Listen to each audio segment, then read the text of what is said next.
Good morning. My name is Karen Preet Kaur and student ID is HES0671. Today I will be presenting on advocating children's right and I would be particularly talking about the right to access to education. Everyone on this earth have rights which are known as human rights. They are not a recent invention. Idea about rights and responsibilities have been an important part of all the societies throughout history. Every person has dignity and value. One of the ways that we recognize the fundamental worth of every person is by acknowledging and respecting their human rights. Human rights are a set of principles concerned with equality and fairness. They recognize our freedom to make choices about our lives and to develop our potential as human beings. They are about living a life free from fear, harassment, or discrimination. Children and young people are entitled to additional rights which are known as children's rights, written in a treaty called UN Convention on the Rights of the Child. Children have been provided with these special rights because they are considered vulnerable to exploitation and abuse. And these rights recognize that young people have special needs to help them survive and develop to their full potential. Let us talk more about the UN Convention on the Rights of the Child. After the Second World War, the United Nations General Assembly accepted the Declaration of the Rights of the Child. This declaration paved the way for the adoption of the Convention on the Rights of the Child in 1989, which became the first legally binding international text to protect the children's rights. Nearly every country in this world has committed to the convention, making it the most widely supported human rights treaty. Australia ratified the convention in December 1990, or in other words, formally approving the convention. Australia committed to ensuring that all children in Australia enjoy the right set out in the treaty. This treaty consists of 54 rights, which are known as articles, and is guided by four beliefs, which are: children should not suffer discrimination. In all decisions affecting children, their best interests should be the main concern. Children have the right to survive and develop healthily, and children have the right to have their views taken into account in matters that affect them.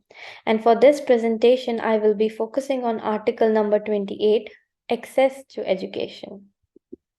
Access to education. It states that every child has the right to an education. Primary education should be free, secondary and higher education should be available to every child. Children should be encouraged to go to school to the highest level possible. Discipline in schools should respect children's right and never use, which means taking all the measures to make the education available and accessible to all the children. It includes making primary education free and giving all the support needed to make secondary and higher education accessible to all children. The measures also include to ensure that school discipline is administered in a manner consistent with the child's human dignity and in conformity with the present convention, and to promote and encourage international cooperation in matters relating to education, in particular with a view to contributing to the elimination of ignorance and illiteracy throughout the world, and facilitating access to scientific and technical knowledge and modern teaching methods.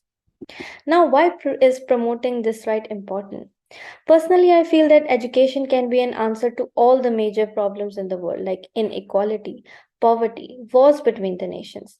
If a person is educated, he is knowledgeable enough to eliminate all kinds of inequality, have an understanding of how to maintain the world peace, and have qualification to build a good career for himself, thus ending poverty in some way. Further education helps children develop all the necessary skills for everyday life. Children become confident, empowered, and stable adults with financial security. An educated population is important for a nation's economy. Countries with highest literacy rate are more likely to make progress in human and economic development. National economic growth begins with individual economic growth, which is linked back to education. Once children are educated, they have more ways to make a difference in their community, like by becoming teachers, doctors, or future leaders. They are giving back to the community. Let us take a look on the present situation of the global education level. The world went through an extraordinary development in education over the past 2 centuries. According to the world data put forward by UNESCO in 2016, the percentage of the literate people have gone up from 12.5% to 86.25%. And in the graph, we can see that the blue area represents the percentage of literate people, and the red area represents the percentage population of the illiterate people. And it is very clear that the percentage of the literate people have gone up from 12.5% in 1800 to 86.25% in 2016. The world is considered more educated than ever before. Further, this graph shows the literacy rate of different countries, and we can see that the literacy rate of Australia is 99% in 2003 and has remained constant till now, which means Australia is among one of the highest educated countries of the world. Now, in order to achieve such a high literacy rates, Australian government have been constantly working to promote this right to access to education. Especially recently, few steps have been taken, like total combined Australian government and state and territory funding per student has grown in real terms by 21.4% over the decade from 2010 to 2019. At the same time, Commonwealth funding has growth in real terms 55.4%. This means that the Australian government school funding has grown at a much faster rate than the state and territory government funding.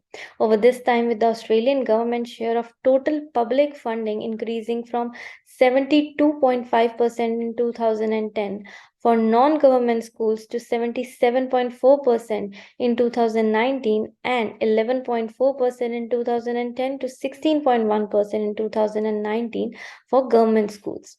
Further, a new system of funding has been adopted from 2018, according to which the funding arrangement is consistent and based on schooling resource standard.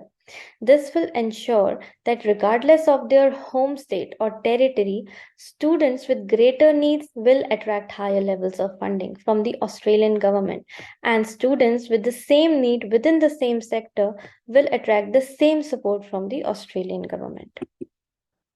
Most children and young people in Australia grow up in a safe, healthy, and positive environment. However, some groups of children and young people in Australia continue to lack adequate human rights protections.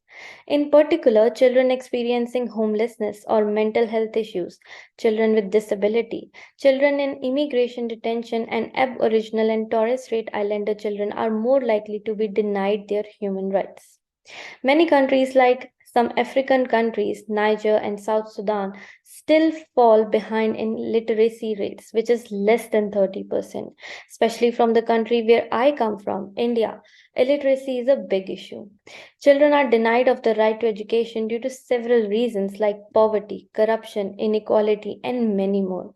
All this tells us there is still a long way to go and there is need to advocate the right to access to education. Now, as a responsible citizen of this society, every person should take steps to advocate the right to access to education. Most people in the world know the importance of the education. However, many might not be aware that education is a human right protected by the law and one that must be guaranteed to all by the state. The fact that the right to education is guaranteed by law gives it a concrete and legal substance. In today's world, social media plays a very important role. Doing a single post on Instagram can make the thing reach to millions of people in just seconds. Using social media as a tool to advocate the right to access to education can be very helpful. Further, youth can make a difference as they are the leaders of tomorrow and the world hears them. Being educated themselves, youth has the power to change the world and advocate the importance of education. Also, there are many NGOs or groups that work together to protect children's right and right to education in particular. Teachers are the most influential and powerful forces for equity, access, and quality in education. They can play a major role in shifting the mindsets in their communities and empowering girls and boys to learn, dream, and succeed. Teachers can tackle many of the obstacles blocking children from accessing education and alert the relevant authorities if their right to education is being violated or denied. As a pre service teacher, I will make sure to educate myself enough in order to know all about the right to education. What are the new variations or additions in this right, and what is the proper way or new tools to promote it? As an educator, I will make my students confident selves so that they can advocate their rights themselves.